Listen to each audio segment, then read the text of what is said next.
I personally think Putin's objective is to take Kiev and install a Russian-friendly government.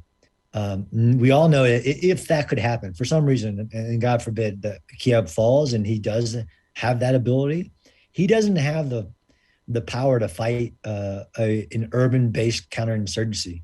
He really doesn't. You would need an immense, not just military, but also security force. The day-to-day policing. Um, this could turn into.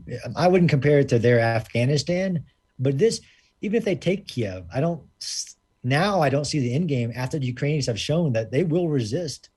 If we get to that phase, it'll immediately transition to an insurgency. And I think the world will continue to support that insurgency. I mean, the biggest misstep was just underestimating the resistance they would face. So they attempted seizing uh, key places in Ukraine. They split themselves into three advances. That's a mistake. Usually, if you invade a country, you have one main advance, and maybe you feint another, or you have a very big priority. They seem to split their forces across three different approaches. That was a mistake. They underestimated the time. There's a big thing called time distance analysis. It takes 13 hours to get from one side of Ukraine to the other.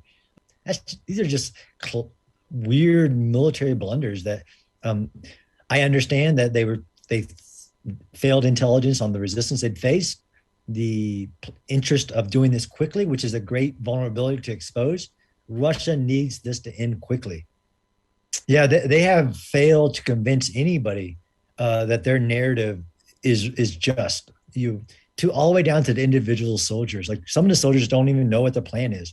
But in the Ukrainian president's ability to get a message out, a single statement, a single sentence has more power to unify fighters to keep resisting. Russia's not doing that. Ukrainians are doing that, which makes them more powerful, really.